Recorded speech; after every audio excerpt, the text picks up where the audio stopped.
Good morning. Hey, everybody. It's the Morning Night Live. Breaking news. Joe Biden has a moment of silence during questioning from Micah the Leaker on Morning Joe this morning. Now, it doesn't officially tell you anything about his answers, but it could have easily just been another Biden moment. However, it is the first time Joe has answered questions about Tara Reade's accusations, and up to this morning, even President Trump has answered more questions about the situation than the former vice president. Now, I don't think the interview this morning will make or breaks anyone's pool of if or when Joe Biden drops out of the presidential race, as I don't think the discussion was a mind changer, nor does it confirm anything other than go find it yourself. But I am... go find it yourself. I'm denying it.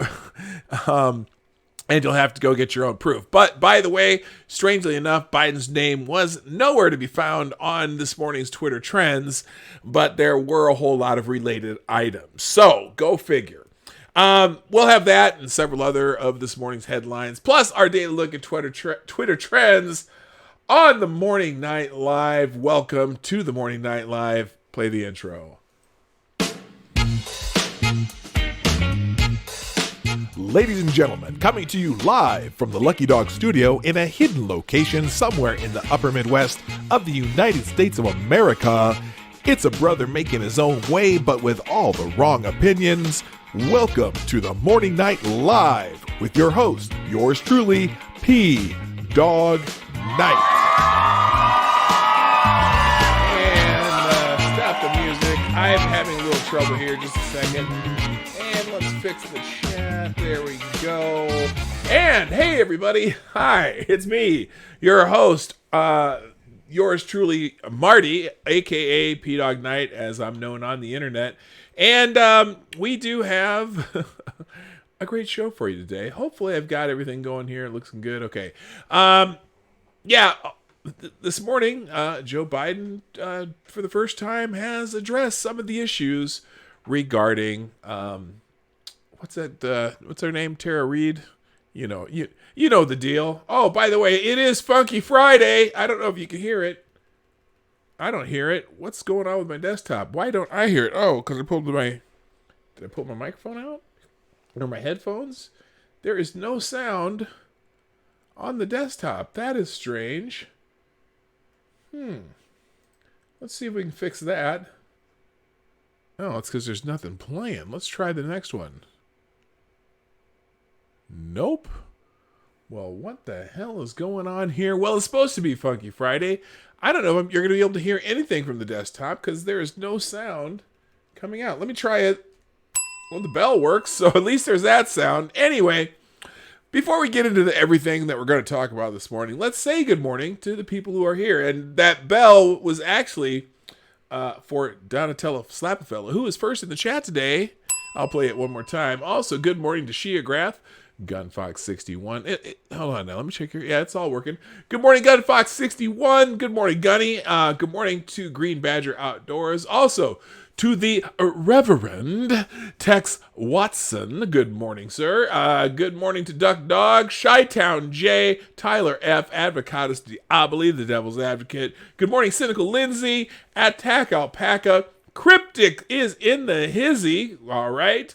And good morning, Tales of Gore, and Amy in Connecticut, Kessler, All You Need, Fred Fernstrom, Cal Ken L, Molly Mags 53. That's someone I haven't seen in a while. Welcome back if you haven't been here in a while. And that's actually the name. So if I go, I'm talking to. Okay. Now, let me see if I can figure out what the hell is going on with my desktop sound here. Let's see. That's there. It's working. You just can't hear a damn thing from my desktop, and that's going to be a problem because I have videos to deal with. Let me check something here. You guys don't hear the sound, and I don't know why. Good morning, Maniac Man, also. Wolf Bark. All right, heck came from HB. Okay, cool. That's fantastic. Make sure you subscribe and click the bell to make sure that you are notified of when the show comes on. And or you can just follow me on Twitter. Mine's or Gab. See right down there, it says Twitter. Mine's Gab. It's at PDawg Night. It's kind of the same thing. So you guys, I now this is really frustrating here. I'm going to refresh this whole thing here. Let me see if we can get, is it just that particular thing that's happening? Let me see here. Let me get, because it's Funky Friday. You got to have some funk on Funky Friday. You pronounced it right. Some people say, hey, hey, which is incorrect. No, it's it's that's how you pronounce. I know how to pronounce that. All right, let's see. Let me try this. This is really a little annoying because it's Funky Friday. Hello, Andy Astley. Good morning. Are you related to Rick? Are we going to have a Rickroll moment here? That's another one of those things I need on my sound effects. I need a Rickroll sound effect. That would be good now, wouldn't it? Oh, Patrice Ripley, good morning. I'm glad you're here. I always, I worry about you. I hope you're doing well, my dear. My local K-pop aficionado, Patrice Ripley, is in the house, and I am so glad to see it. Now, let's check to see. Now, I'm going to have to mute this for just one moment. Let's see if we get some... Let's see. Oh, there it goes. I hear it now. Holy Nikes. Oh, no, that was from Tarai. Tarai, where the hell have you been? All right, here we go. There we go. The funk is on. You can feel it. Thank you for the $7.49 super chat via the Streamlabs below. Tarai Deos, I have missed you. I've been worried and wondering where you're at. Thank you for that super chat. To the dog, have a great stream. Well, thank you so much. I have not seen you in quite a while. Oh, so Rick Astley is your uncle, Andy? Hot dog. Never gonna give you up. Never gonna let you down. Never gonna run around and desert you. There's my own little Rick Astley Rickroll thing there. All right, now I can turn this thing of my headphones down now that you can hear the funk. Good morning, Jay Wolf. Good morning, Ree Terrapin. Okay, I think I got caught up in everybody. We have a lively show today. Let's talk about our friend Sleepy Joe. And you know what? I never called him Sleepy Joe before yesterday. Wait, did it do it again? Did the funk go silent again? What the bloody hell is going on here? Oh, there you go. There you go. I'm like, I thought, is it something I said? Was it something I did? Oh, you know what I think was happening here? It goes on, it goes off. Let me just get off of this. All right, I think we got it covered. No, it did it again. What is going on? There we go. It's on, off. Let's click over here, make sure it doesn't do it again. Y'all got some funk going? We got it going. All right, Tarai Deos, you're trapped overseas. Someday I'll get back to the States. Oh, that's not... Oh, I'm sorry to hear that you're trapped overseas. I do hope you get back to the States someday, Tarai Deos. Tarai Deos is one of the people who used to come quite a bit.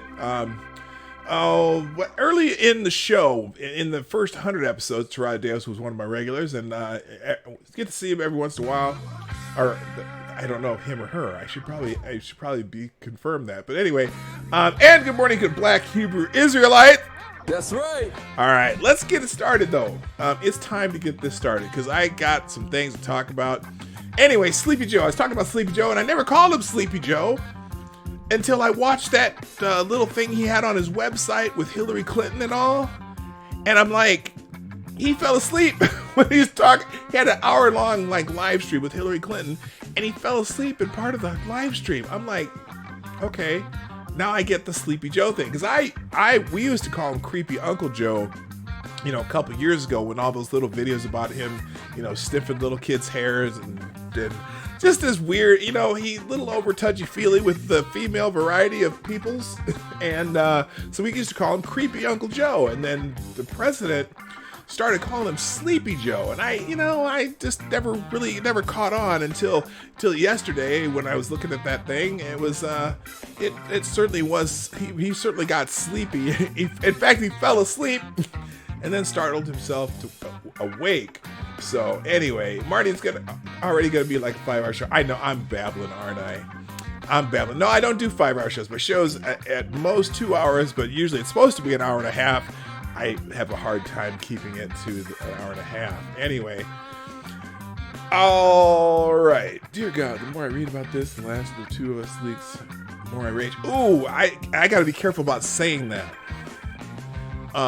Because I got to think of a different way to say that. Because Gunfox, I do have your article about that particular game from that particular company out of Japan that has been yeeting people and knocking down videos. So I'm afraid to say the words. But again, you'll all understand that when I get to it. Let's talk about Sleepy Joe. Yeah, this morning, Joe Biden. The big announcement yesterday was Joe Biden was going to do an interview on The Morning Joe with Beaker and Leaker.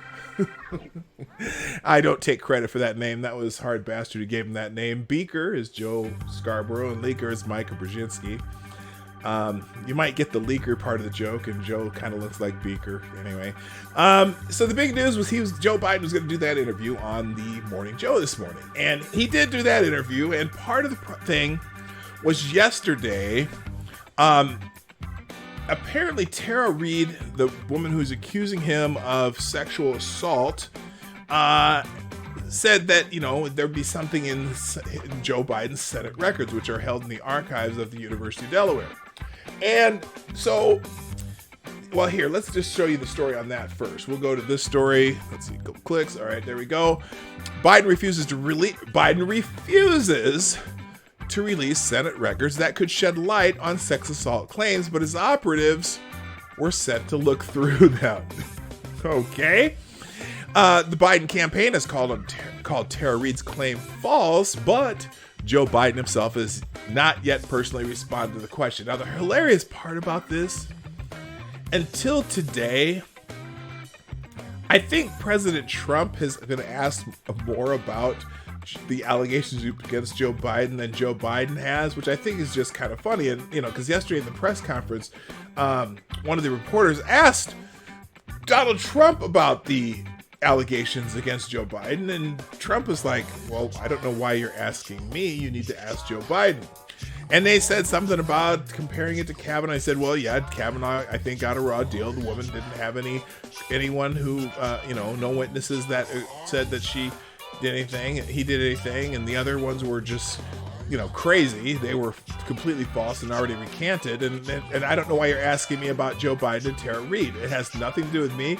You're gonna have to ask Joe Biden. And of course, Joe Biden's hasn't been really doing any interviews since this whole corona apocalypse thing, or at least not any real serious interviews. No one's asked him about it. And so today, Joe Biden decided that he's gonna go on the Morning Joe with Beaker and Leaker and go, answer some questions. Hey, Larry. I always do that. Hey, Larry. Hey, Larry's in the house. Anyway, so back to this thing about the archives. Now, the Biden campaign is called Tara Reid's claims false, but Joe Biden himself has not yet personally responded to the question. That's at least in part because the media hasn't even asked the question of him, despite innumerable interviews with him over the past few months. Reid alleges that Biden sexually assaulted her in the Senate hallway and had previously sexually harassed her, including by inappropriately touching her shoulders. Reid says that she complained to superiors on Biden's staff about sexual harassment, but was rebuffed and nothing was done. Now, I'm curious because if there's going to be something in the records, maybe that's not getting in the records. Maybe they didn't put it in the records because they just told her to brush off. This is in the 90s, okay? It was a whole different time. There was no Me Too movement where you believed everything everyone said. But anyway, after she was allegedly sexually assaulted and spurned Biden, she says she was then removed from her position supervising interns. Linda Lacasse says she was told by Reid of the 1993 sexual assault in 1995-96, and Lorraine Sanchez said that Reed told her about the sexual harassment incident. Reed said she also told her mother, brother, and a friend about the assault. Reed identified the call made to CNN's Larry King show in 1993, complaining about a daughter with problems with a prominent senator. Hello, Mr. Scott. Good morning. And then the call was her mother. And so we've seen a clip of that call on this show. We showed that. Biden staffers reached out to various news organizations. Biden's staffers reached out to by various news organizations have denied that there was any complaint.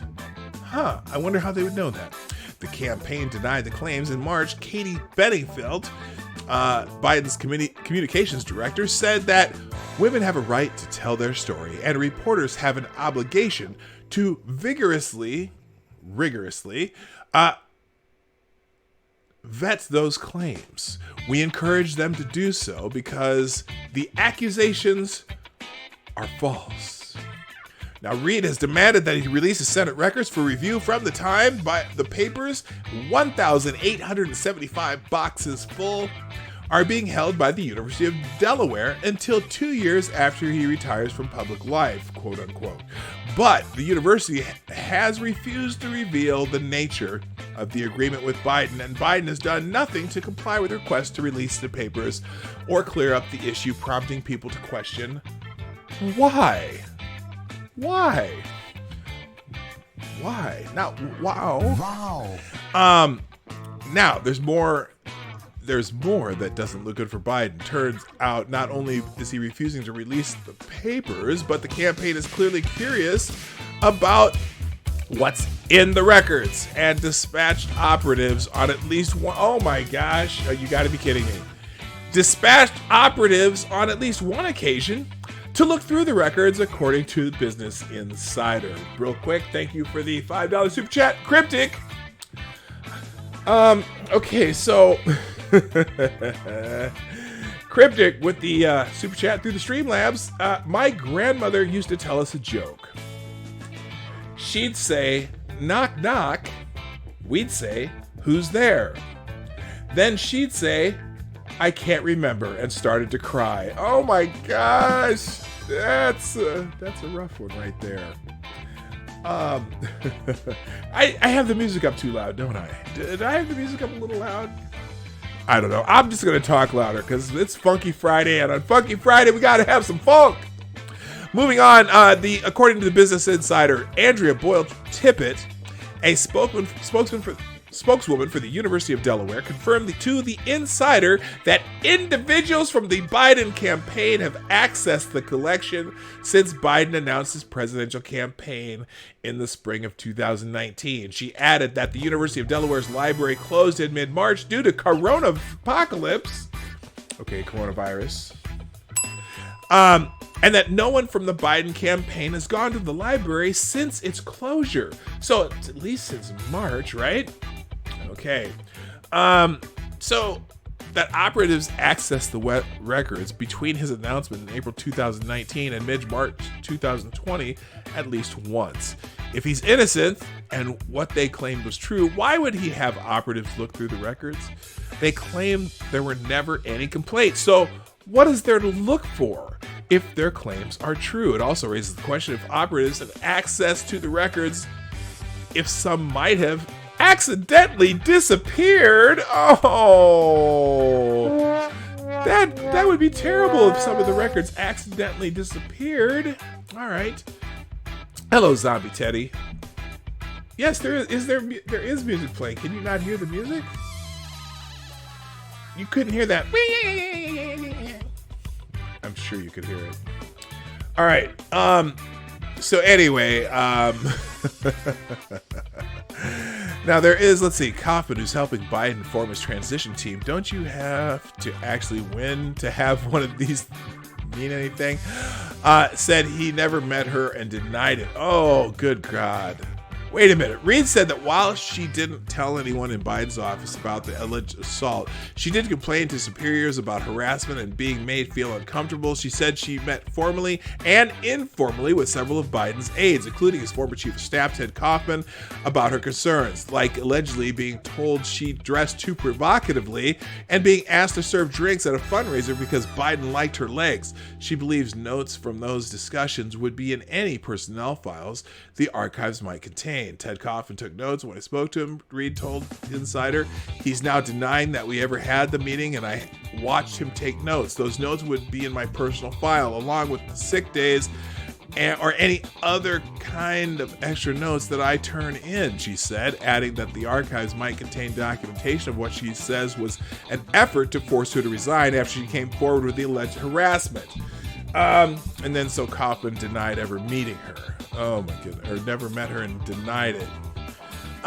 So anyway, that's that. So then Biden does show up on Morning Joe this morning and has his interview with Leaker. And it's funny because Micah's trending #1 on Twitter this morning.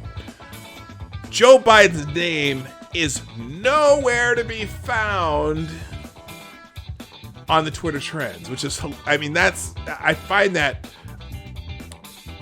pretty damn amazing that Joe Biden's name doesn't trend. Now, the other related things to this that trend. So, oh no! All of a sudden, this is just in the last few minutes. Micah is trending #1. Trending #2 on Twitter right now is hashtag I believe Biden. Now, that wasn't there 15 minutes ago, like before I started the show, 20 minutes ago when I started the show, because I checked. And let's see, looking through here, is there anything else related? There were like 7 different things trending on Twitter a while ago that related to University of Delaware, National Archives, all this other stuff. But Biden was not trending, and Micah was trending #1. Now, finally,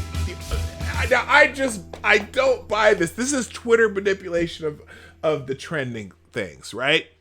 Nothing about Biden trends until this Micah thing, which they probably just can't. It would be a travesty if they said that this Morning Joe thing wasn't trending, but they wouldn't be. It's funny because it's trending with Morning Joe, University of Delaware, and I Believe Joe. And then I Believe Joe is trending #2. Unbelievable. Thank you, Cryptic, for another super chat. It's important to have a good vocabulary. If I had known the difference between the words antidote and anecdote, one of my good friends would still be alive. Oh my God, Cryptic. Oh, shit. Thank you, sir, for the super chat. That is funny. Good morning, Marsupial Gamer. All right. And Jonas Pedersen. How you doing? All right. So Micah was not trending. Or excuse me, Joe Biden was nowhere to be found in the Twitter trends until all of a sudden, poof, I believe Biden. You're a lying dog-faced pony soldier. There you go, Sydney Rochelle. I did that just for you because I just saw what you typed in. All right, so anyway, let's, you know what? I kind of need to turn this down just a little bit because I got to make sure you can hear the, interview with Micah here, because we're gonna watch the interview with Micah Brzezinski, also known as Leaker, if you are a fan of The Hard Bastard. Okay, so Leaker interviewing Joe Biden. Hang on, let me pause this. Let me get this from the beginning. I don't know if this is the entire interview, but at least 3 minutes of it. And there is one point in this interview which I got a little bit of a chuckle out of, and I'm sure you will too. Let me get this on the full screen. There we go. Here we go. Joe Biden and Micah Brzezinski, a.k.a. Leaker. Micah, whatever. Leaker. Leaker of Beaker and Leaker fame on The Morning Joe. Here it goes. The first is about your University of Delaware records. Do you agree with the reporting that those records were supposed to be revealed to the public and then they were resealed for a longer period of time until after you leave? Now, that's a good question because there is that accusation. And I don't know I'm not sure the Senate records. Why would they even be sealed? Is my question. But anyway, let's hear how he answers this. Life, and if you agree with that, look at his that's face. What happened? Why did that happen? Because look, the fact is that there's a lot of things of speeches I've made, positions I've taken, interviews that I did overseas with people, all of those things relating to my job. And the idea that they would all be made public, and the fact while I was running for public office, they could be really taken out of context. Like no one could ever go look up your speeches and go through those records anyway. Who cares? Who cares? If they're taken out of context, that can be easily proven. By the way, good morning, MC. Hammer time. Position papers. They are documents that existed, and there's plenty of video of you doing shit. For example, when I met with Putin or when I met with whomever, and all of that to be fodder in a campaign. So your public record is always going to be fodder in a campaign, Joe. That's not why you seal records. The only reason you would seal records if there was something, I don't know, something untoward, right? This time, I don't know of anybody who's done anything like that. Oh, really? When someone runs for an office, you never comb through their records and see what their voting record was, or what speeches they gave, or who they had meetings with. No, you would never do that if someone's running for office. You gotta be kidding me. Damn. And so the National Archives is the only place there would be anything having to do with personnel records. There are no personnel records. Well, let's check the National Archives then, Joe. Records in the Biden papers at the university. So personnel records aside, are you certain there was nothing about Tara Reid in those records? And if so, I am absolutely certain. Why not approve a search of her name in those records? Okay. Approve a search. Whoa. What? You had a little trouble there, Joe. Hang on a second. What's the problem here? There was nothing about Tara Reid in those records, and if so, I am absolutely certain. Why not approve a search certain about that. of her name in those records? Approve a search of her name. Yes, and reveal anything that might be related to Tara Reid in the University of Delaware records. There is nothing. They wouldn't. They're not there. And if it's well, then why would not approve a search? If they're not there, then the search would come up empty, right? I don't understand the point you're trying to make. Well, the point there I'm trying to make is personnel that records you by are, definition. The point I'm trying to make is that you are approving and actually calling for a search of the National Archives records of anything pertaining to Tara Reid. I'm asking why not do the same in the University of Delaware records, which have raised questions because they were supposed to be revealed to the public and then they were sealed for a longer period of time. Why not do it for both sets of records?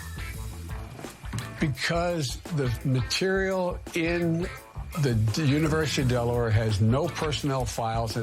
But it does have a lot of confidential conversations that I had with the president about a particular issue, that I had with the heads of state of other places, that would not be something that would be revealed while I was in public office or while I was seeking public office. Okay, I get it.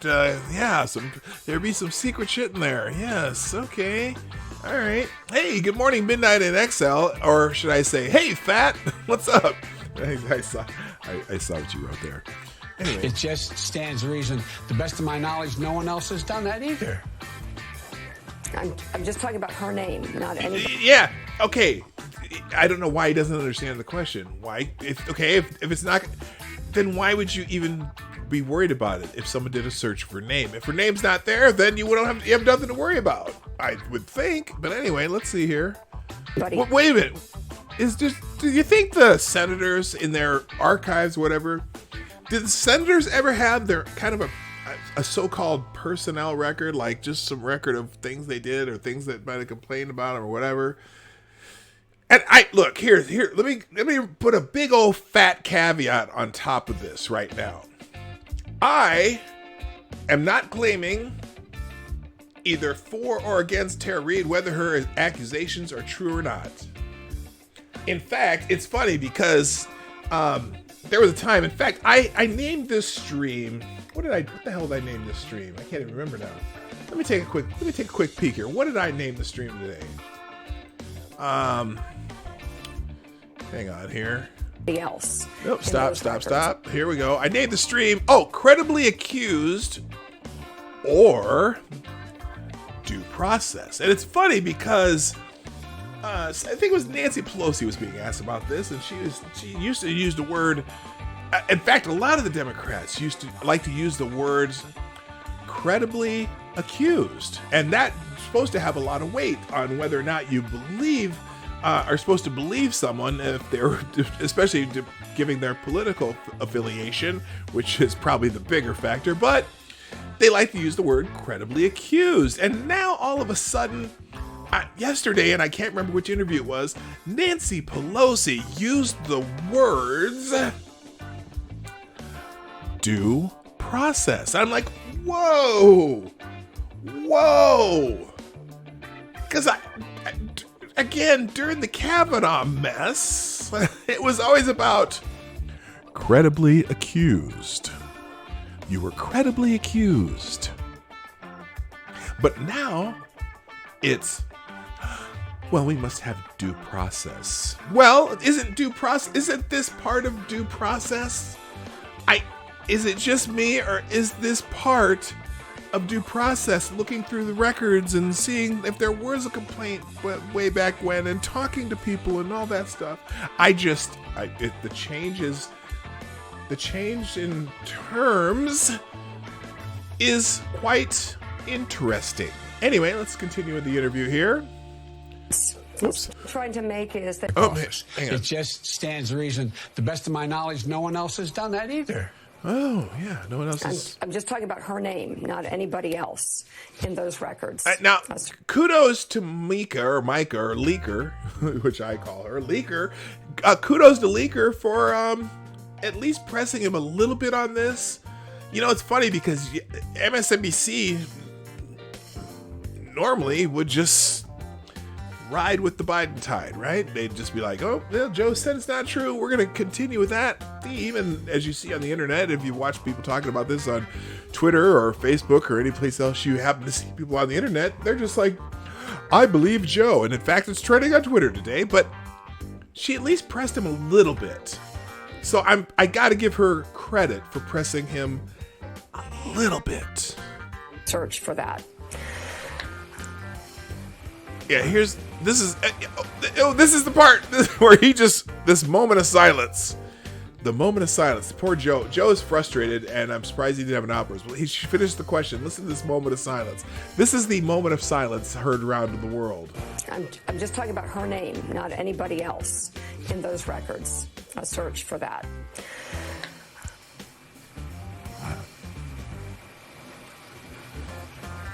Nothing classified with the president or anybody else. I'm just asking, why not do a search for Tara Reid's name in the University of Delaware records? Yeah, why not?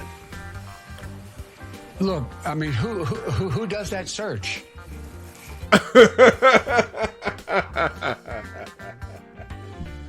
Who does that search? Wow. Who would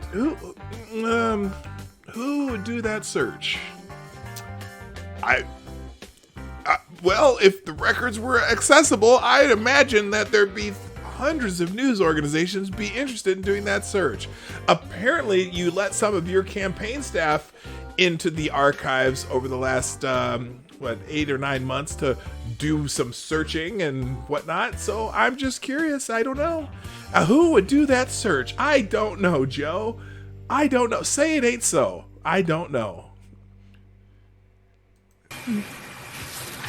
The University of Delaware? Yeah, the University of Delaware, perhaps you sure. set up a commission?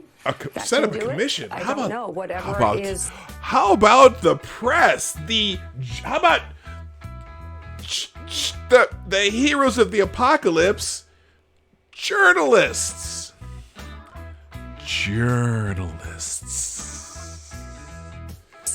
the fairest way to create the most transparency? Yeah. Well, this is, look, Okay. Mika. She said she filed a Lika. report. She has her employment records still. She said she filed a report with the only office that would have a report in the United States Senate at the time.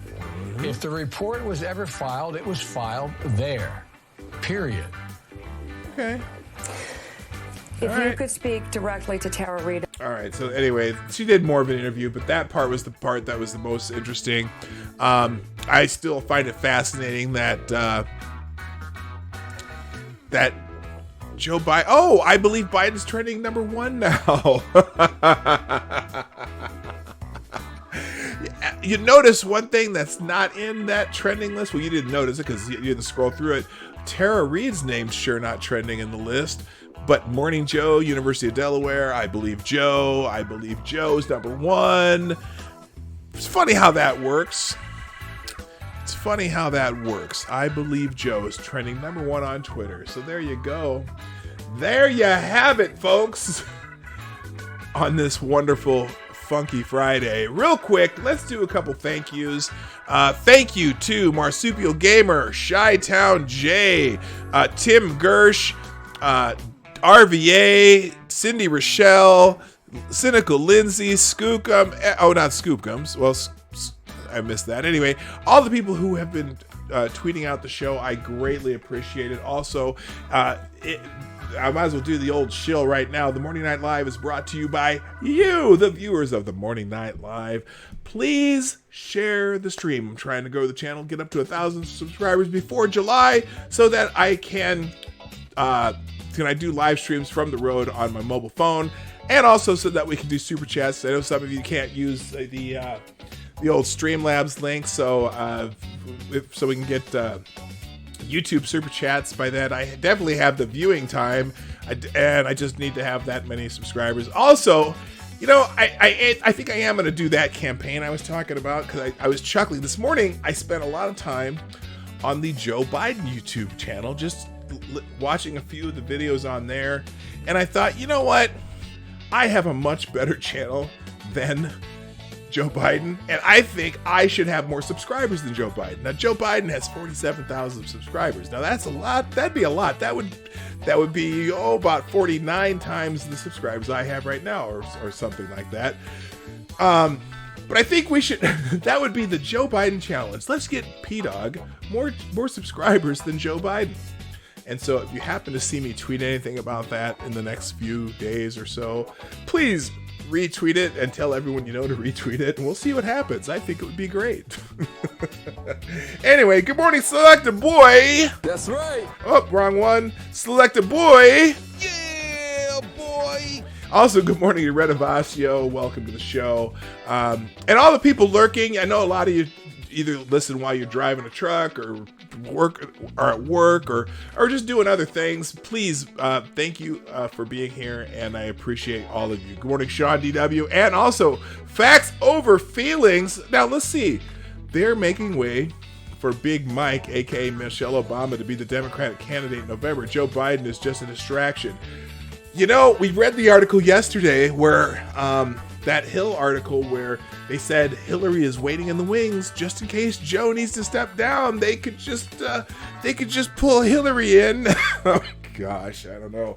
I don't think Big Mike's gonna be Big Mike. I'm not gonna start calling her Big Mike. You all can call her whatever you want. I will call her Michelle Obama, the former First Lady, who has no interest in being in politics. She's had enough. And yes, Donatello Slapafella, you got the bell. Here, Donatello, I gave you the bell this morning. I know you're lurking, but hey, there it is one more time, just so you know. Okay, let's move. One last thing about Joe Biden. And it was kind of funny because I think we saw this. I think we saw this interview, but I just think I'm going to show it again. If I did, I'm not sure. This is out of the Daily Mail. Nancy Pelosi got a little testy with one of the questions regarding the Joe Biden situation. It was quite interesting. I don't need a lecture. Nancy Pelosi angry cuts off a reporter who compares Brett Kavanaugh's sexual assault allegations to Joe Biden after the speaker says she is satisfied with the party candidate's silence over the claim. This is before Joe started talking, but Joe's talking now. These ads are really annoying. Oh my God. I stopped seeing this ad. I want to stop seeing this entire panel. Okay, get off my... Okay, I'm just going to scroll up. Let's see here. Is this it? No, this is not it. Nancy Pelosi lashed out at a reporter Thursday morning when she was confronted about her reaction to the sexual assault allegations against Brett Kavanaugh compared to her endorsing Joe Biden for president after he was accused. Well, let me just say, I respect your question, and I don't need a lecture or a speech. Let's see if they have a clip of this, because here it is, right here. Here's the clip. Let's just watch the video. Watch the video. Here we go. Here's Nancy Pelosi getting a little testy with the reporter. Oh, come on, Daily Mail. You got to have better stuff than this. My state mandated yard time. Very good. Woodcutter, what's up, my brother? Joe Biden falling asleep was the best part. Yes, it was. Okay, this is bad. Now, I have really fast internet, and this thing is not coming up any faster. Maybe it's because there's so much crap on this page that keeps going around about. Maybe you have another version up here. No, they don't. Oh, here we go. Democrats square with the idea that volume. That they're essentially standing by Biden, but oh my God, they're using a comparatively different standard with Kavanaugh when you demanded a investigation on Justice Kavanaugh, when a very similar allegation came out on him. Well, let me just say, I respect your question, and I don't need a lecture or a speech. Oh, now you know what would be funny? I would find it very funny. I don't know if you can hear that or not. I would find it very, very funny if I know Donald Trump kind of does it, and he puts reporters in their place all the time. But I don't need a speech. I don't need a lecture. I know what you're trying to say. And he does it. Never mind. He does it every once in a while. I just thought it was funny that Nancy Pelosi got a little testy with him, and she still ended up endorsing him anyway. What else can she do? I don't know that there's anything else she can do. All right, and then we already did the Biden shielding public records. All right, we're going to move on away from Joe Biden. I think you get the idea. Also, thank you, Nunes. Wait, what? Seoul is very close to flattening the curve. Oh, Becca Fairley, by the way. Thank you, too, for tweeting out the show. You know I always appreciate you. In fact, I should do a couple likes here. We're going to like on there. I'm going to retweet both Cindy Rochelle, who do this on their own. You are so wonderful to do this for me. And all of you who retweet are also wonderful to do that for me. But I'm going to retweet the ones that did them on your own. Also, Cynical Lindsay, which, there we go. I retweeted all three of you. So there you go. Now, this is funny because I just happened to pull this up in my mentions, and I'm gonna hit this trend. Seoul is very close to flattening the curve. Let me put this in where I can do a little translate tweet here. So this is: the risk of asymptomatic infection remains. Please continue to make efforts to comply with the personal hygiene rules and visit the closed space visitor system. Great citizen, Seoul, South Korea. Let's see. Let's watch this for a second. I don't know if I can. Hopefully, it doesn't have music. Great. So this is what's happening in Seoul, South Korea. I guess everything's empty. There's. Hang on. There is subtitles. Let me see if I can read these subtitles here. Hang on. Let's put this where I can see it. Okay. During this time where the cities in the world are being terrorized by attacks of COVID-19, Jesus, they're not. This phenomenon alone can provide comfort and courage. With the mask crisis came the flood of hashtag. Wait a minute. The flood of hashtags what? The flood of hashtags donate masks. and designers, sewers, and retired salons. Sewers. Sewers. That's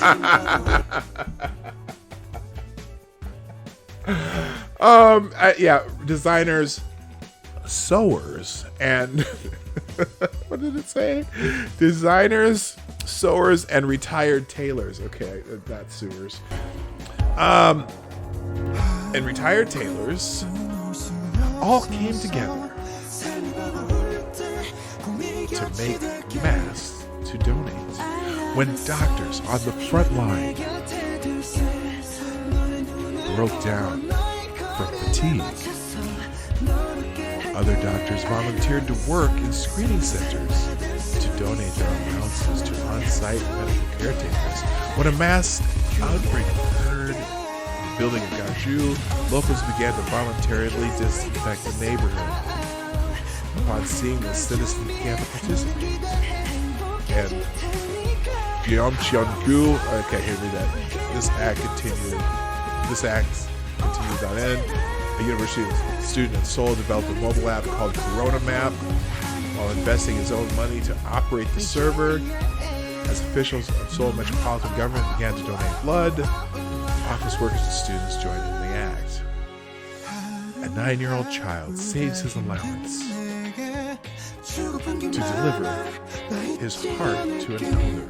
And his heart, and the recipient of basic living allowance, gives their allowance to a community service center to return the kindness. Upon word that an elderly woman who walked with a cane donated KRW 7,400,000, whatever, inspired residents to follow with their own donations. Donations from KRW 2 million by a shopkeeper, part-time worker donates 10% of the monthly salary. With this news, assistant drops by the flowers. A landlord who is a doctor with loans to pay reduces rent by 50%. And another shop owner relieves tenants' rent for 1 month. The Kind Rent campaign continues in Gangneung, Gyeongju, whatever those cities were, with a special isolated transfer from healthy areas, from airports to local community health centers, with a promptness found in no other city in the world. And with a mobile system of drive-through screening centers, as well as the operation of the treatment center and the Korean National Training Center, the world praised the city of Seoul. But it was the citizens who made this possible. Although the doors on the street were closed and the hearts of solidarity opened, we distance ourselves from social. But our hearts can be close to each other.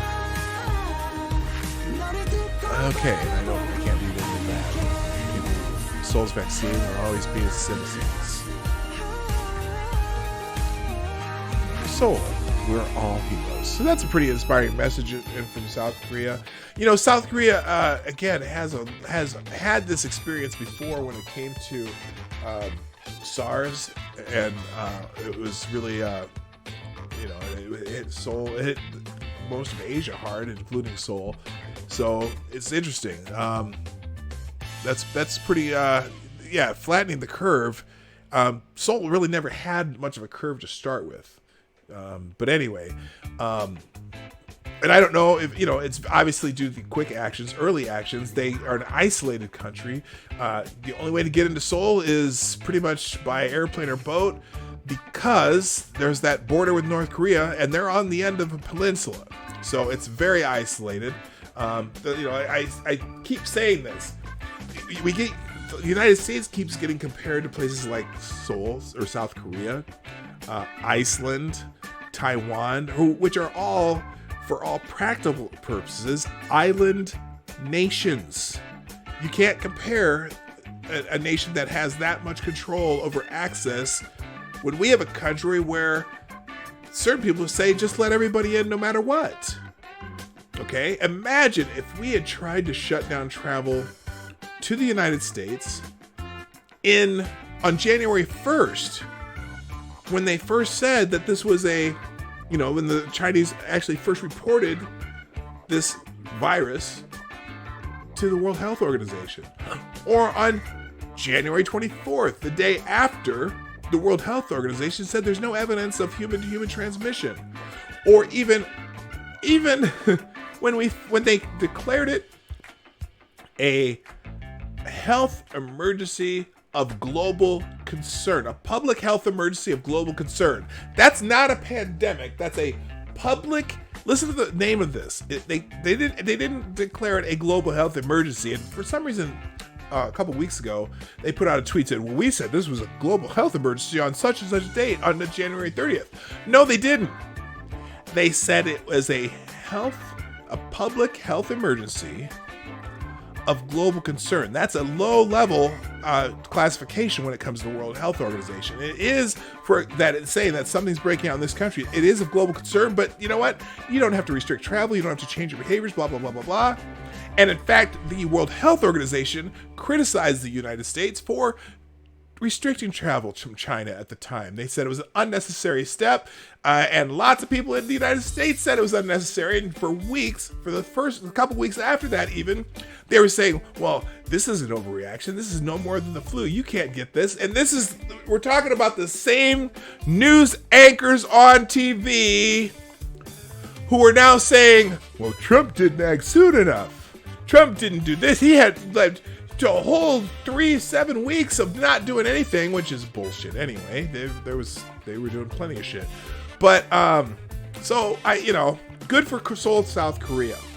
Oh, and the other thing is Korea is just on the bottom side of that map. I'm going to show you that map. If you've been here before, I was showing a map showing climate patterns throughout the world and how all the worst hit places were in almost the same exact climate pattern. Everyone north of it, not as bad. Everyone south of it, not as bad. But in that little stretch of yellow and green, all of the worst hit places in the world exist. Okay? That includes Wuhan, China. That includes Spain, Italy, France, UK, Germany. Well, Germany somehow kind of got out of it. United States, New York City, Washington, Michigan. Now, notice Florida, Texas, the southern states, some of those southern states, it hasn't hit as bad. They're just at the cusp of not being in that particular climate pattern. I don't know why, the University of Maryland was studying it. Now, I haven't heard anything about that since, but it still holds true. Oh, and then the only place in the southern hemisphere where it's really taken hold is in part of the tip of South America, which has almost the identical climate pattern. I don't know why no one else is talking about this. It seems to me that would be, oh, hey, here's one of those things that we hadn't been paying attention to. Anyway, Michael, what's happening? Anything on the Biden file? You missed it. You're gonna have to watch the beginning of the show. But I'm sure I'll touch on it again when we get to the Twitter trends. So there you go. All right, let's move on because let's see. We've talked enough about Biden for now. Let's get into. Got a couple now. Gunfox, you're gonna appreciate this because I am gonna touch on a couple subjects that you brought to my attention via email. By the way, if you want to send stories to the Morning Night Live, you can do it two ways. We have the PDK News hashtag, where if you want to put a story on Twitter, throw the hashtag PDK News in it, and I'll touch on those stories every once in a while. Or you can email me right down there where it says Twitter, mine's Gab, at PDawg Night. We'll put that ad on the other side at gmail.com. You can email me stories too if you're not on social media. It's better if you do it on social media. On Twitter, this is the best place. But not everyone uses Twitter. Not everybody uses social media. So if you want to email me stories, you can do that too. This is a Gunfox story that, thank you, sir, for sending this to me. If you hadn't noticed, there was a little protest at the state capitol of Michigan. Now, this is how NBC News covered it, which is interesting. Hundreds of protesters, some carrying guns, in the state capitol demonstrate against Michigan's emergency measures. Lawmakers decline. Oh, by the way, I do have my. you know, I always have to show this off, but I do have the proverbial cup of reparations coffee today, and that's the world's greatest father cup, or farter, or something like that. Something my son gave me that. He thought it was funny, and I thought it was funny too. All right, let's move on. It's delicious, by the way. Lawmakers declined to extend the state's emergency declaration and voted to bring a lawsuit to challenge Governor Gretchen Whitmer's authority. Whitmer then issued new emergency orders. So, if you're going to do this, I'm going to do this. Blah, blah, blah, blah, blah. Hundreds of protesters outside the Michigan Capitol building on Lansing on Thursday, with some pushing inside while the legislature was debating the extension of Governor Gretchen Whitmer's state of emergency response to the coronavirus pandemic. Protesters held signs, waved American flags, and even carried firearms, while some chanted, "Let us in!"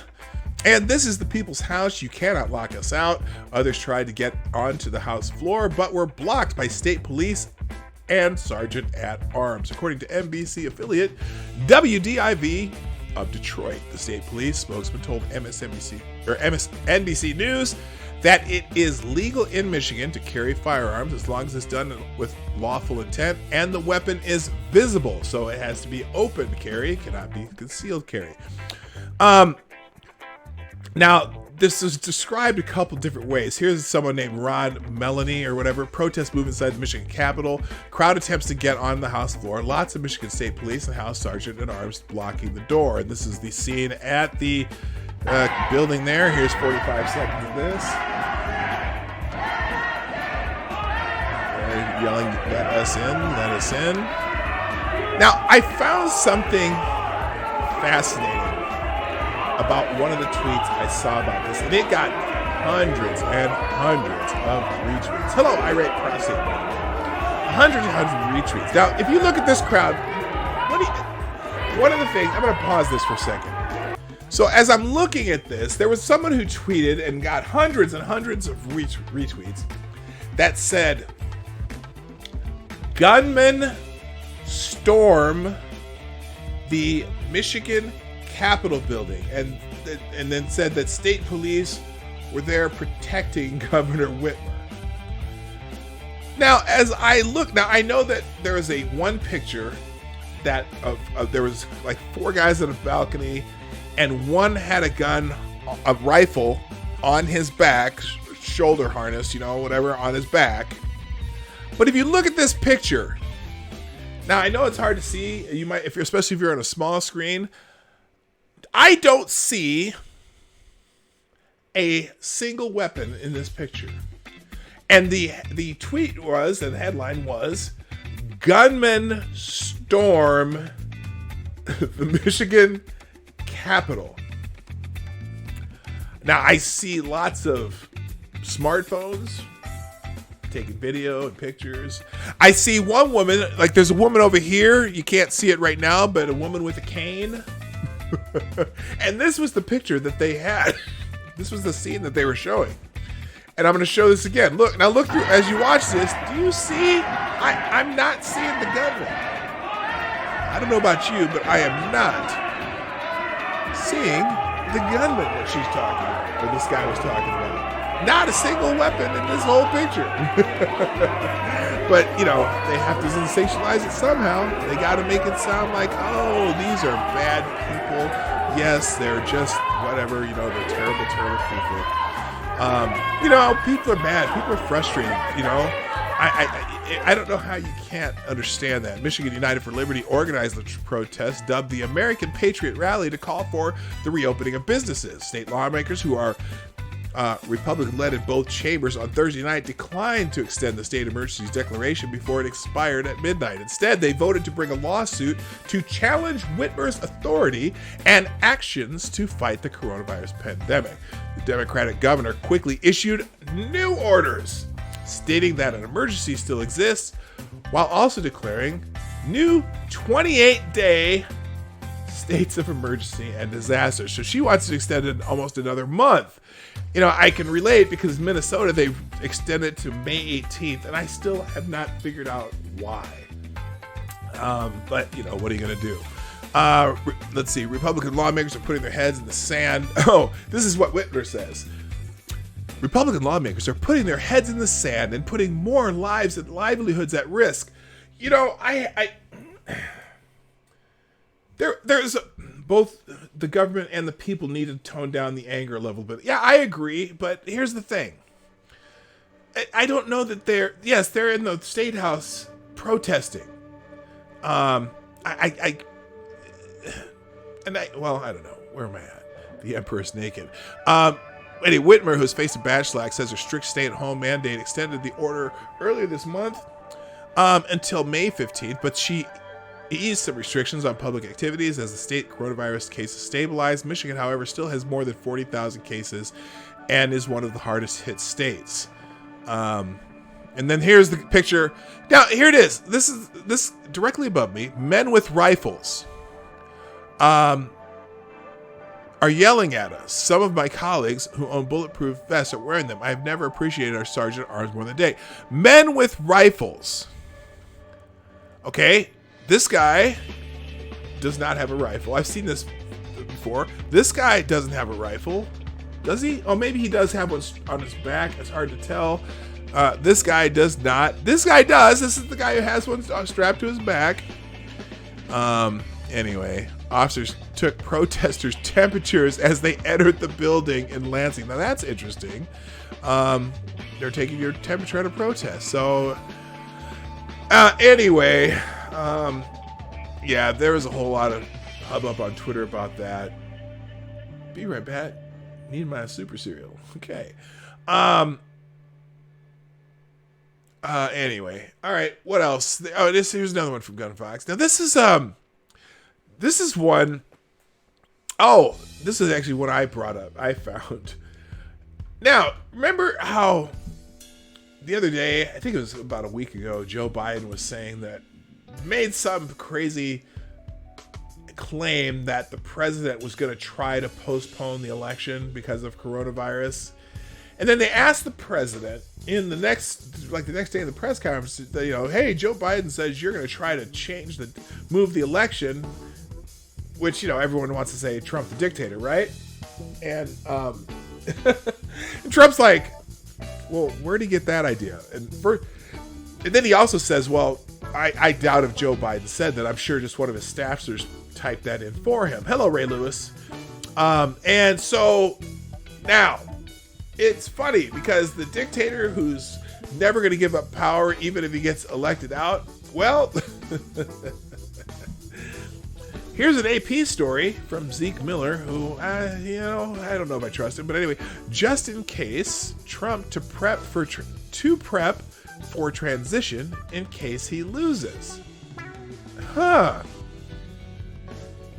President Donald Trump is still all in on getting reelected, but he's also set to take the first steps to formally prepare someone else to take over if he loses on November 3rd.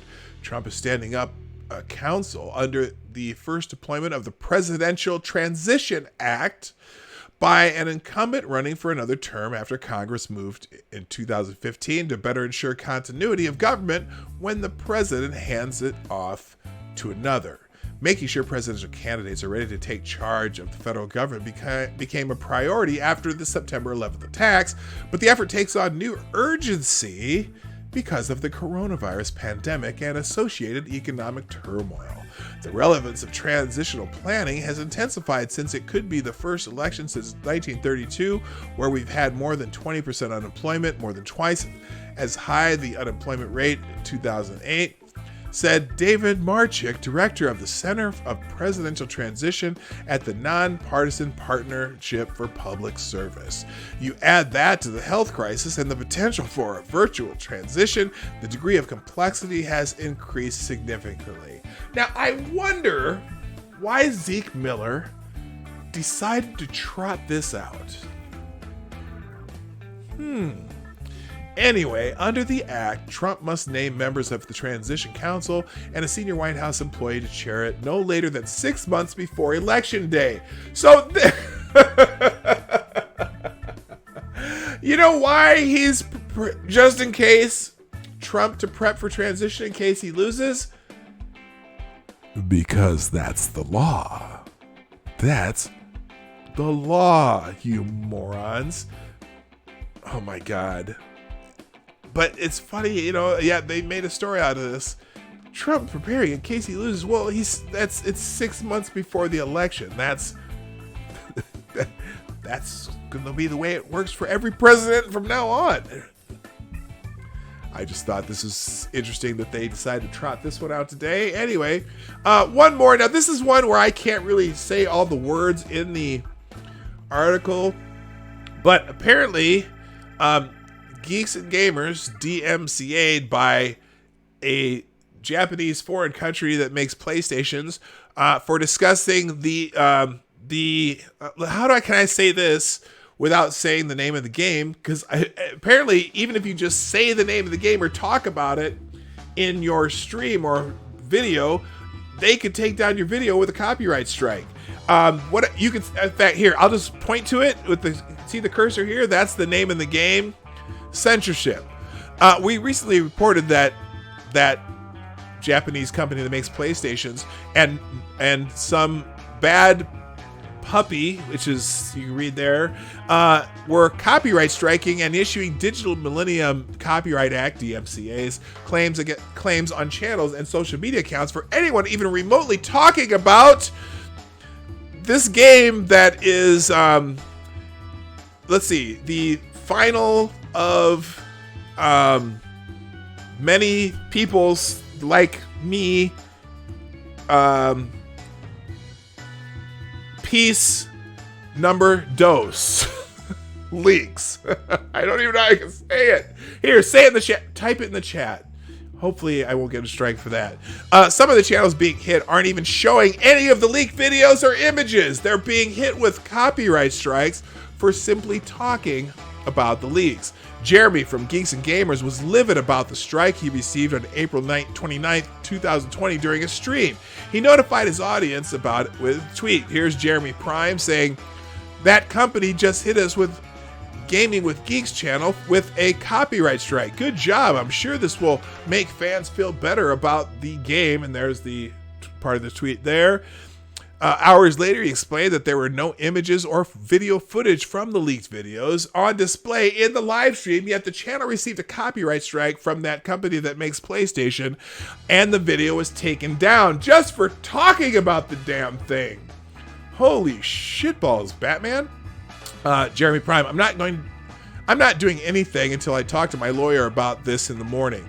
I showed no images. I gave no specifics about that game, something piece number dose, yet my stream was taken down and I was issued a copyright strike on a clean channel. Tag people you think can highlight this story. And there's the video was taken down. This is exactly why I invested so much money into our website to be rebuilt. I'm so tired of walking on eggshells with YouTube. Yeah, YouTube's getting a little crazy. Thanks for the motivation, bad puppy, bad adult puppy. If the tweet is unavailable, you're unable to view the message. An image of the tweet can be viewed below, because they're thinking that the tweet might even be taken down because Sony's even going after people on Twitter for talking about it. So anyway, bad PR by that particular company that makes the PlayStation. Good morning, Johnny Blaze. How you doing? As mentioned at the top of the article, that company that makes PlayStation has been issuing DMCA claims and copyright strikes all across the internet against any and everyone who posted up, talked about, or even mentioned the content within the leaks. In the case of Geeks and Gamers, simply having the title of the stream was likely enough to warrant the company that makes PlayStation's attention, who probably has their legal team monitoring social media 24/7 until the game releases on June 19th. Oh gosh, I hope that's not a picture from the game. What this means for larger channels like Geeks and Gamers is that they won't be able to live stream until either the copyright strike is removed or until the penalty on the channel is lifted. That can range between 30 and 90 days, depending on the standing of the channel. But it wasn't even just the videos discussing the leaks that got hit. Videos also discussing the company that makes PlayStation's abuse of the copyright system also got copyright struck. I am walking a very thin line right now, by the way. I showed no images and gave no specific details about that particular game with that name. What the fuck, Team YouTube? It's pure insanity. Jeremy noted that he did not reach out to the YouTube. He did reach out to the YouTube team to get help in resolving the issue, but it shouldn't have happened in the first place. But Geek and Gamer was not the only one to get hit. Other users in the comment thread also reported having their channel affected too, including Weaponized Nerd Rage. Yeah, so apparently the company that made PlayStation is having a public relations fuck show, and FTG to that company that makes PlayStation and the bad adult puppy, bad adult puppy games. I'm trying to not say their names because I don't even want to take a chance.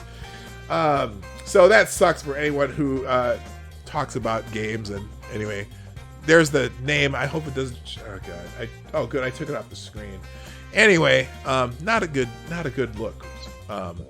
Company that makes PlayStation.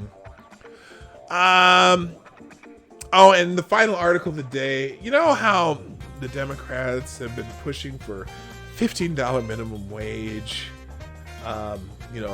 Countrywide, even though, minimum wage should be a local thing. You can't have a one-size-fits-all minimum wage. If you living in New York City is a lot different than living in Scottsbluff, Nebraska. Okay. The cost of living is much lower, or, Tyler, Texas, or whatever. But they want a one-size-fit-all nationwide minimum wage of $15 an hour. Well, they kind of found a way to do it in this CARES Act, and here's the point. They kind of snuck in a $15 minimum wage into the CARES Act, and we are all paying the price. And we talked about this before. Buried in a story about an overly generous unemployment bonus that Democrats added to the CARES Act is the reason why they insisted on it in the first place, and it will drag down the recovery once the lockdown ends. While lawmakers were hammering out the massive $2 trillion bill, the key focus of which was to keep workers connected to their jobs through a loan guarantee program, Democrats insisted on a huge increase in unemployment benefits. Remember when Bernie Sanders was yelling about this on the floor of the Senate? The result was a $600 a week bonus. New York Senator Chuck Schumer was right to call this unemployment on steroids. Well, guess what? The $600 payment aligns with working full-time at $15 an hour, the minimum wage level many Democrats in Congress support, notes the Wall Street Journal. The Journal reports that thanks to the bonus, workers will get an average of $978 in unemployment benefits per week. Per week. What's more, the Labor Department statistics show half of the full-time workers earn $957 or less each week in the first quarter of 2020. South Carolina Senator Lindsey Graham had it exactly right when he said that you're literally incentivizing taking people out of the workforce at a time when we need critical infrastructure supplied with workers. If this is not a drafting area, then it's the worst idea I've seen in a long time. Because, and I take someone very close to me as an example who decided to take the furlough because they knew that they would make more money taking the unemployment benefits than they would just working, and so it's like, oh my God, it was so stupid. $600 a week. So is the bonus plan. And indeed, this unemployment pay raise contributed to the massive surge in unemployment claims. Yeah, you're wondering why so many people are filing for unemployment. Like what now? It's like 20%. They incentivized unemployment by making it pay more to be unemployed than to be employed.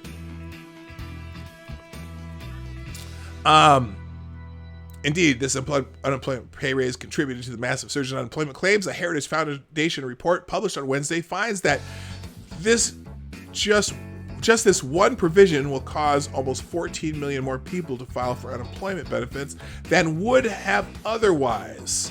But the real problem will emerge when state governments start to allow businesses to reopen their doors, and I've already seen examples of this. We had an article about it the other day.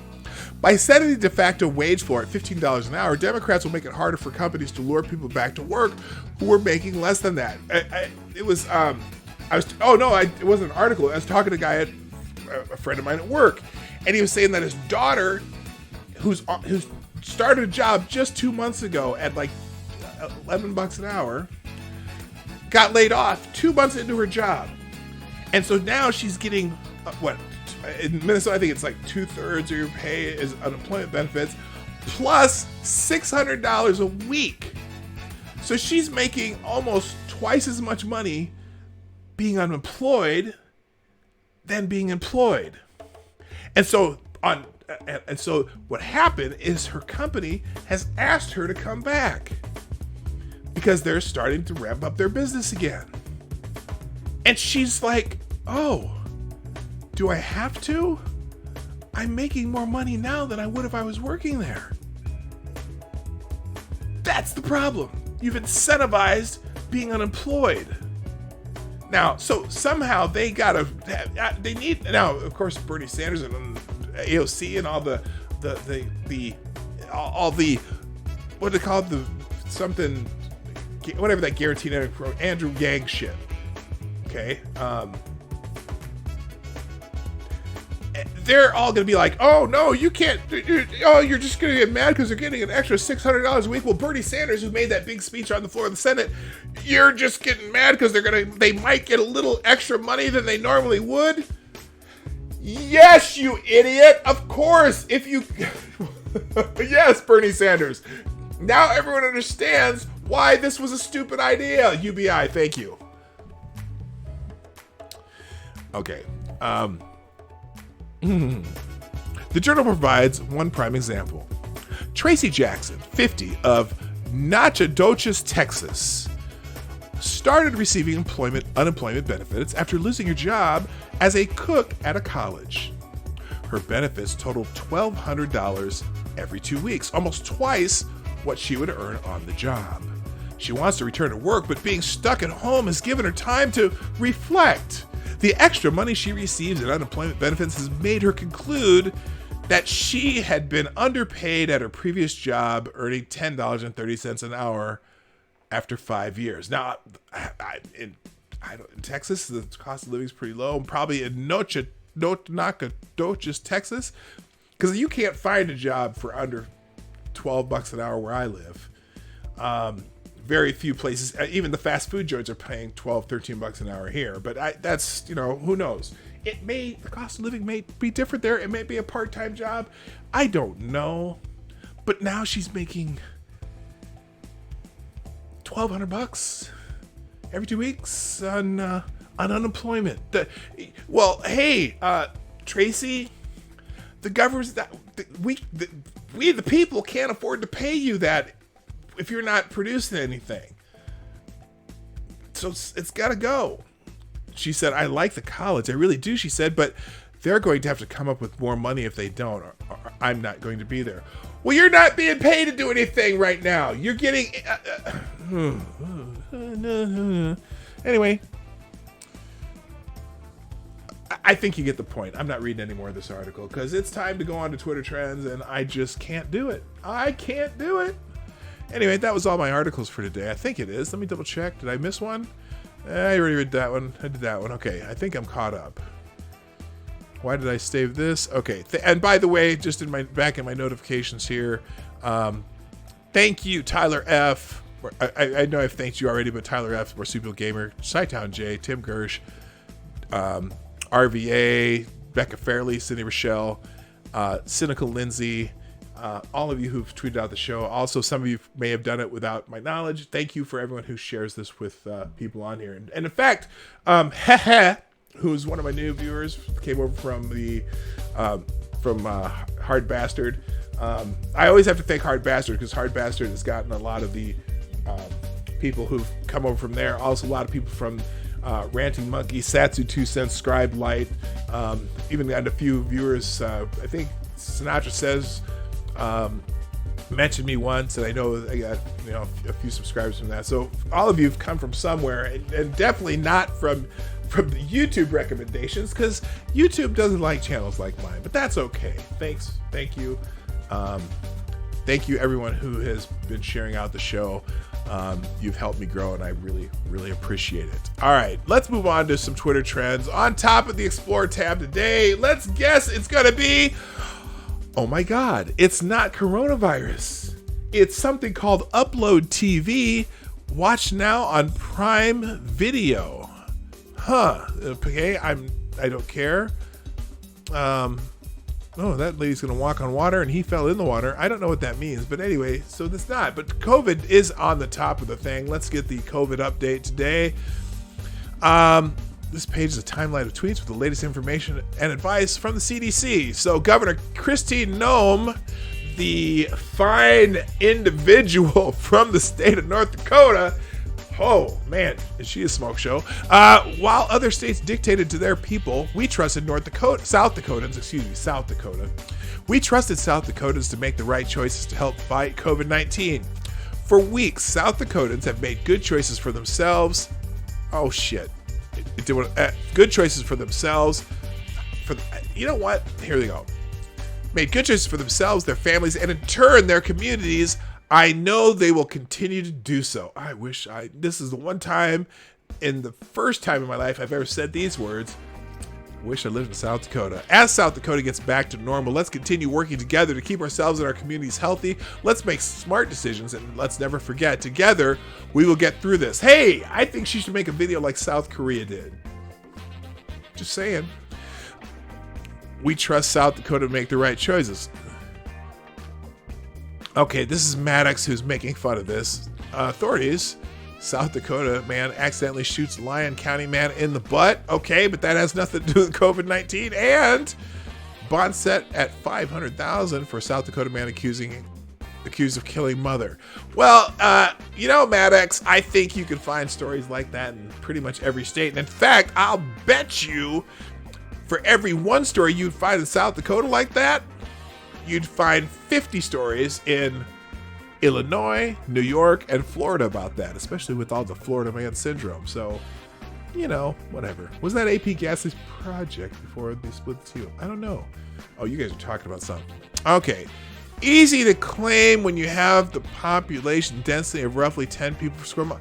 It doesn't matter what their population density is. She got so much shit for not doing anything.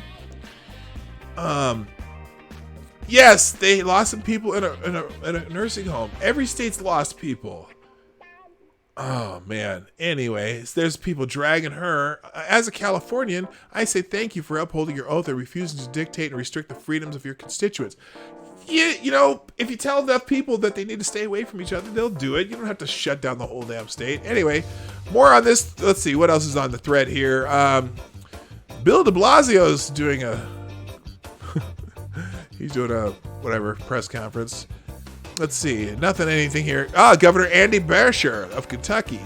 Today, the Kentucky Air National Guard will present a 2-ship C-130 flyover across the Commonwealth to show as a show of honor and respect for our frontline heroes fighting COVID-19. So they are honoring their people, their healthcare workers and stuff. Good for him. Governor Kay Ivey from Alabama, as our state transitions to the safer at home phase, it's imperative that we all continue to do our part to stop the spread of COVID-19. Stay safe, Alabama. So there's 3 different phases. There's stay at home, safer apart, and they're going into the here, I'll click this. They're going into the safer at home phase, so they're going to release a lot of their restrictions based on the CDC recommendations in Alabama. Now the governor's talking about what they're going to do. Governor Cuomo, I'll be giving my daily coronavirus briefing today at 11 a.m. Eastern time, so he's doing that in about 7 minutes. We're not going to watch that. Maybe later. Governor Gretchen Whitmer. Everybody's favorite governor. According to Leslie Knope, Ann Perkins is a volunteer nurse at Michigan fighting COVID-19. If you are also smart as a whip and cool under pressure, we'd love to have you. Yeah, I don't, whatever. A lot of governors, mayors, and whatever tweeting about this, but I'm done with these people. Let's go on to the regular Twitter trends today. Real quick. Click 1, click 2, and there we go. Trending number 1 right now on Twitter is still I Believe Biden. I am fascinated by this one. Just because Tara Reade doesn't trend. And if you go on Drudge Report and search for Reade, R-E-A-D-E, the way she spells her name, it doesn't show up in the Drudge Report. On the fucking Drudge Report, it doesn't show up. Are you kidding me? Anyway, Ian Miles Chong says, I believe Biden isn't telling the truth.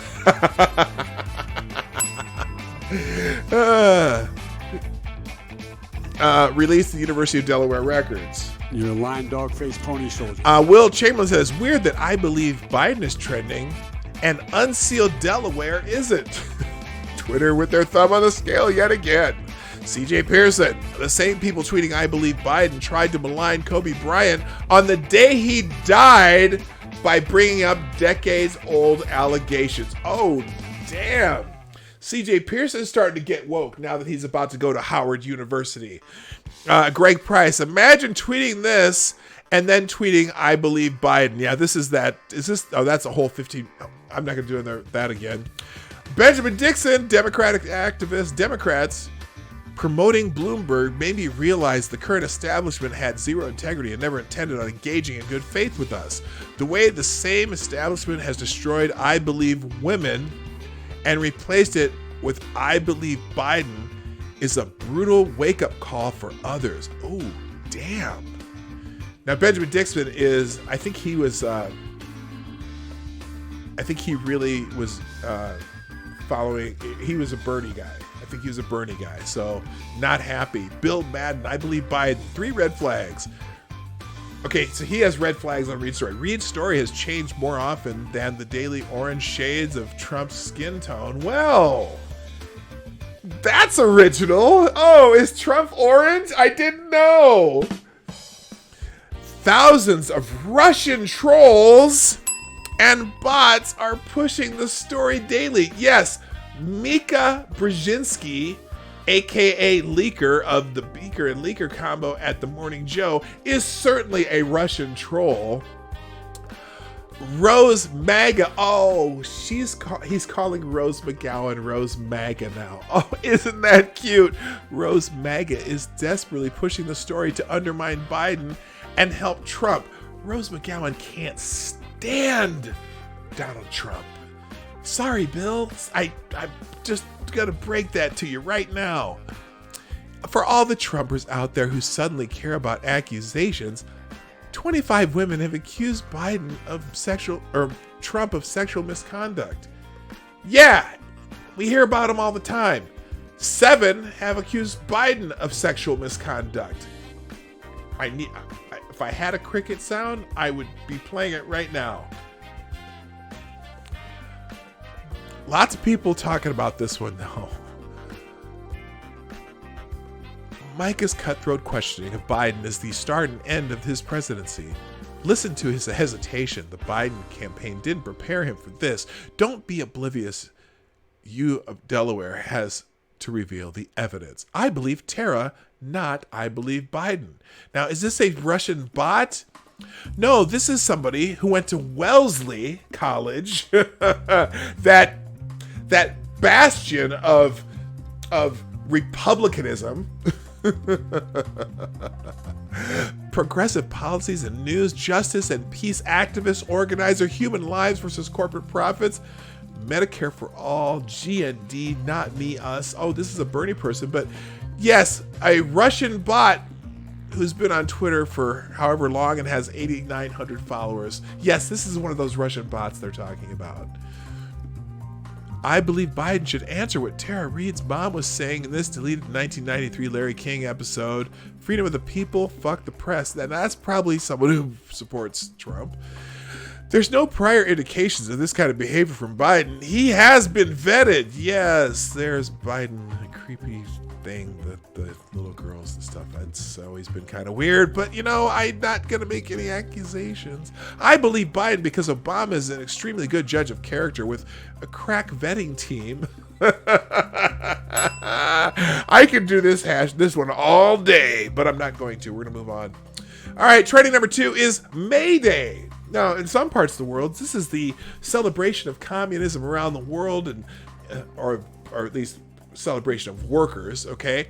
Oh, and here it is. Today is about honoring the dignity of work. I stand proudly with all of these workers on the front lines fighting for better working conditions.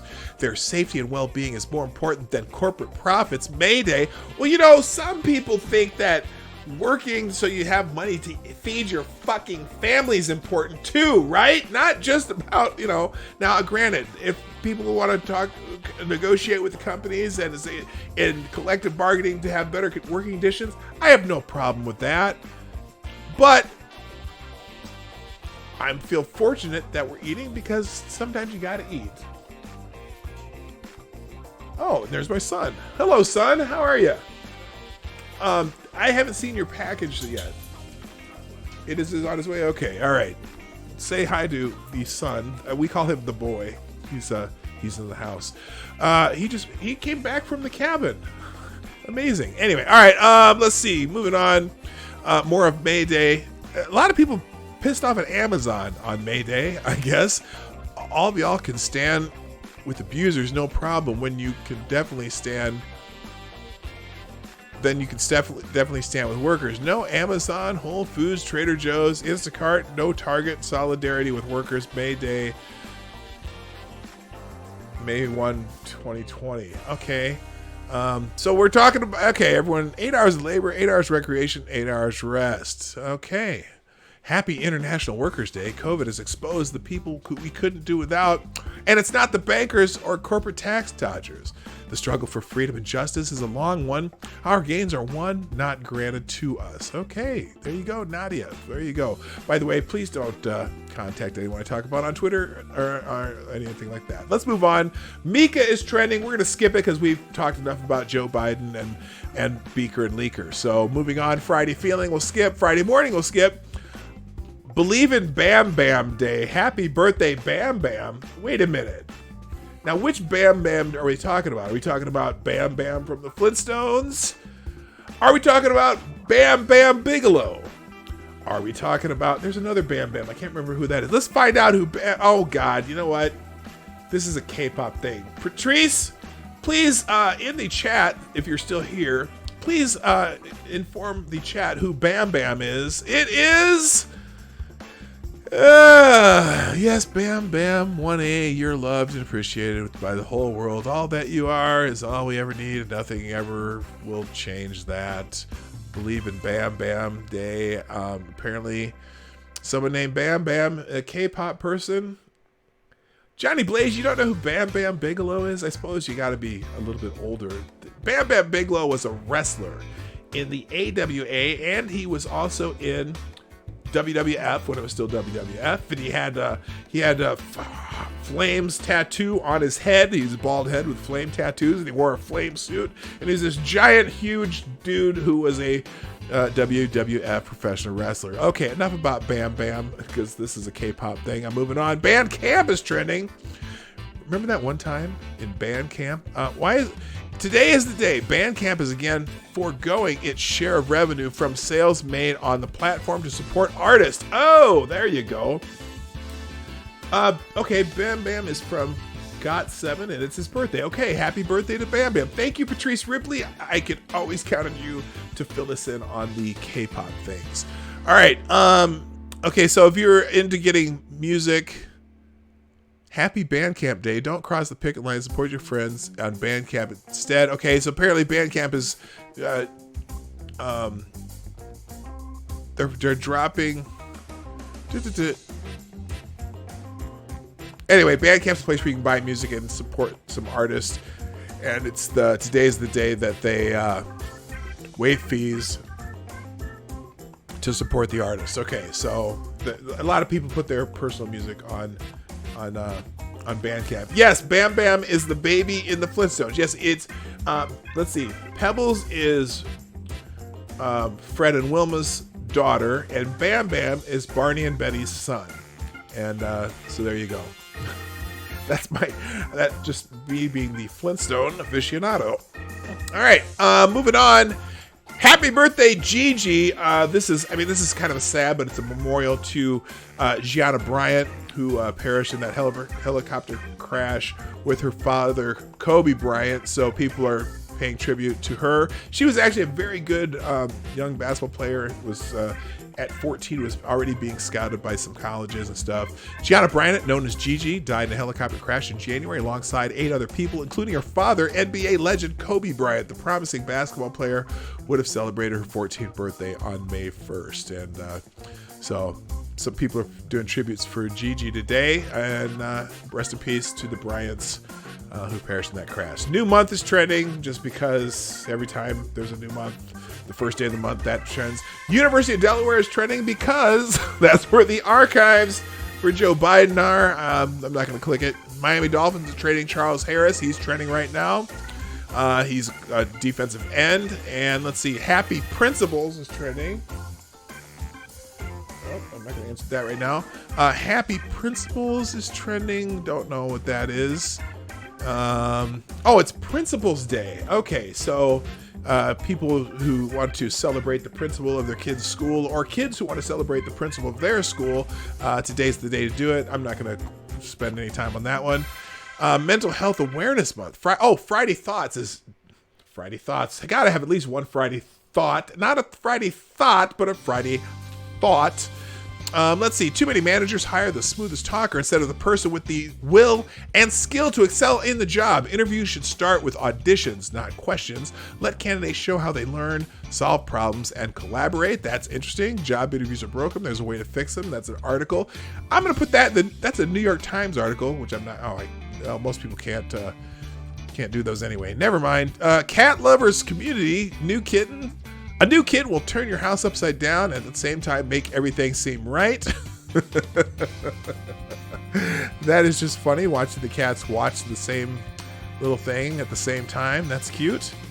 Let's see, money motivation. Tough times don't last. Tough people do. That's the Monday motivation. That's the thought of the day. There we go. Let's move on. Finally, beyond that, let's go to It's College Signing Day. Interesting. So today is College Signing Day. People do their, and we get a special message from Michelle Obama. Yay! All right, let's see what Michelle Obama says about College Signing Day. Wait, better make room. No, that's, okay, wait a minute. What? This is about better make room. I don't care about that. I'm moving on.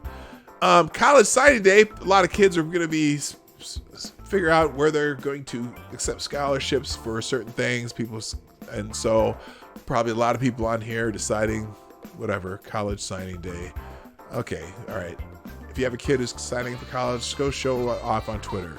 Okay, finally, Feel Good Friday done. Order 66 has something to do with the Clone Wars. That was trending really high this morning. If you want to see every scene of Order 66, here it is. As a Star Wars fan, every time I'm watching those scenes, it breaks my heart. Okay, I don't know what that means, and I'm done. So, all right, gang, it's time to call it a day. Thank you so much for being here at the Morning Knife Live. I'm going to do a quick check of the hashtag, just because I do that on the daily pretty much. Let me see if there's anything new up here that I'm missing, and then we'll move it on. Fuck college, go to trade school. Hey, go to something that you're going to learn something that's valuable to you in the future. Like I'd like to say, if you're going to go to college, you're going to major something that ends in the word studies, I would suggest that you start studying menus. So there you go. All right. Having 10-person. Let's see. Here's some of the things on the hashtag. Having a 10-person limit for gatherings is not fair. That means Joe Biden can have his rallies, but Donald Trump can't. Oh, ouch, babe. That is rough. Thank you, Grillin' Pirate Pete. Let's see. In the news, UK just dumped Chinese Hawaii 5G tech rollout, citing its lies over coronavirus. Oh, man. That is... I wonder how many hits Hawaii's going to take because of that. That's amazing. Let's see. Moving on. Susan to censor speech. Oh, no. Here's Schiff's letter to YouTube asking Susan to censor speech. Congressman Adam Schiff seems to have sent this letter. Let me make this a little bigger here. I can't know here. Here's a letter from Adam Schiff to, let's see here. What the hell? Let me try this again. Let's go back to 100, then we'll click the letter. Here we go. I'll just read it here. Dang it. Dear Mr. Pinchai and Wojcicki, as we all work to control the COVID-19 pandemic, I want to thank you for the actions you have taken to ensure Google users are provided with timely, authoritative, and factual sources. I was encouraged to see your early commitment to working closely with other social media companies to jointly combat fraud and misinformation during this societal challenge that transcends any one platform or service. Yeah, Adam Schiff, you're always so truthful. Anyway, as we face this public health crisis, Americans want and need to receive the best information possible so that they can keep themselves, their families, and their communities healthy.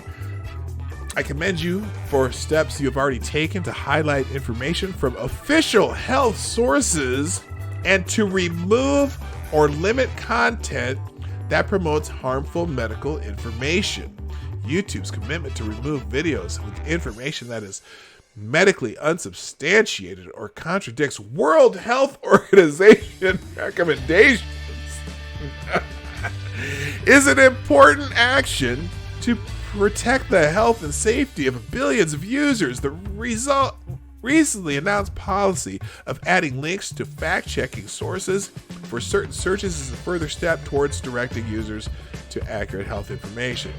Despite your best efforts, however, all users will continue to see and engage with harmful medical content on your platform, whether by intentionally seeking it out or otherwise. Among the harmful misinformation currently on YouTube, the recent reporting has shown that it is easy to find videos spreading false and dangerous statements about the coronavirus or treatments, including conspiracy theories linking the virus to 5G towers, anti-vaccine messages suggesting the virus was engineered, and videos suggesting that drinking or consuming bleach may cure the disease. Citation needed, sir. Oh my God. The only people talking about bleach or Lysol are the people who are trying to shit on the president. That never happened. Does anyone see a video about drinking bleach? Holy shit. Though the best protection is removing or downgrading harmful content before users engage with it, that is not always possible. As you are likely aware, Facebook recently announced plans to display messages to any users who have engaged with harmful coronavirus-related misinformation that has since been removed from the platform and connect them with resources from the World Health Organization. The World Health Organization has given us as much disinformation as anybody else. They keep changing it. The World Health Organization is now praising Sweden for its coronavirus response, which Sweden decided not to close shit, which is great. I mean, same with South Dakota, but they certainly weren't praising that before. Oh my God. I urge you to adopt a similar practice for YouTube. And oh my God, this is okay, enough of Adam Schiff. Adam Schiff for brains. Holy shit. There's a whole, I think she's got both pages of the letter here. Engage with harmful information on your platform and proactively inform them and direct them to authoritative, medically accurate resources. So Adam Schiff is encouraging censorship. Shocker. What an ass. All right, let's see. Stimulus proposal, $2,000 payment plus $1,000 per month until 1 year. What? Proposal calls for $2,000 stimulus plus $1,000 per month until 1 year after coronavirus emergency ends. No. No. That's called printing money. That's called hyperinflation. That means you'd be walking to the store with a wheelbarrow full of dollars to pay for one loaf of bread. No, we do not want to print more money. Stupid. Poor kids are just as smart as the white kids. Joe Biden. Yes, quote by Joe Biden. Thank you, Grill and Pirate Pete. Wayne Dupree. Oh, you know what? We already did the story on the dossier. Damn. I may do a separate video just on this one, on the court case in the UK that Christopher Steele has been testifying in. I printed out the transcript part that John Solomon put out the other day, where Christopher Steele in testimony in court. What's amazing is that it's not being covered in the news. You don't hear about it. But where Christopher Steele in court in the UK, because he's being sued by some Russian businessmen, says in his testimony that the DNC and Hillary Clinton had been in contact with it, or not, their campaigns, whatever, were paying him. He knew that he was sharing information with the DNC and Hillary Clinton. Shocker.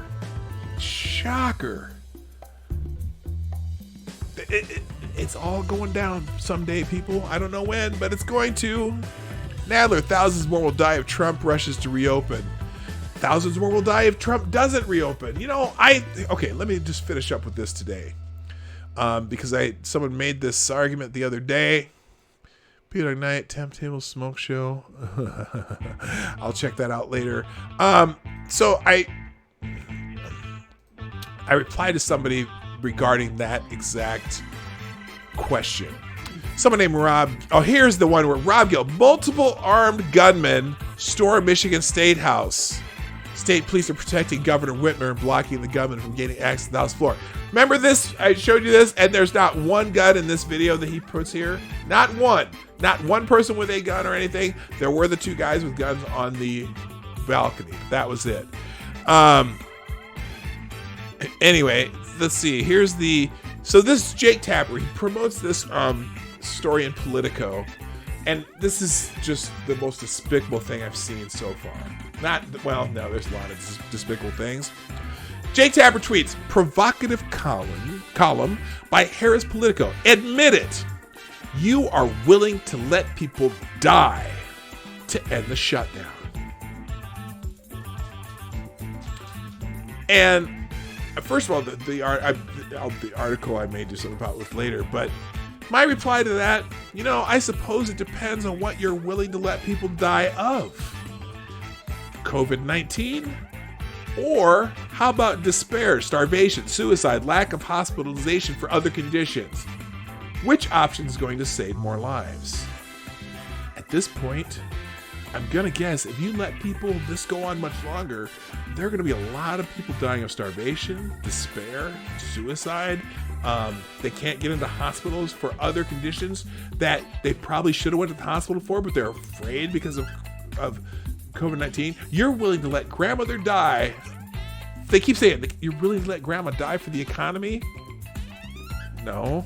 In fact, and I want to say this, there's no kind way to say it, but remember that the vast majority of people who are dying from this are elderly with other conditions. There are so many people that are being listed as COVID-19 deaths that aren't from COVID-19 even. And in fact, here's what I'm going to do. Just go to the Project Veritas channel and watch their latest video. Funeral home directors are just putting COVID-19 as cause of death because the medical inspectors don't want to go out and find out what people are dying about. Okay? I'm pretty sure that the federal government monetary incentive is also causing some of these deaths to be listed as COVID-19, even if they didn't die from it, if there's even a trace of COVID in their body but they died from it. They jumped out of an airplane and forgot to put on a parachute. But when they landed, they tested. The guy had COVID. So they listed as a COVID death. Okay, that's a facetious example, but it's almost that bad. So it's not all about that. Okay? Yes, there are a lot of people dying from this. But there's a point where what's the phrase? The cure is worse than the disease, it's going to be getting to that point if these governors don't start realizing that people also need to be able to live with food, with shelter, the things they're going to lose if they can't.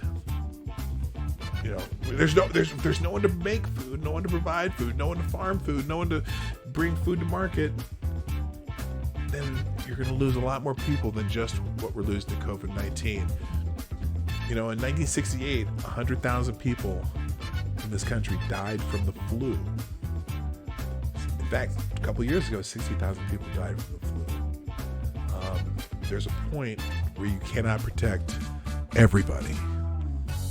And so, I don't know. Yes.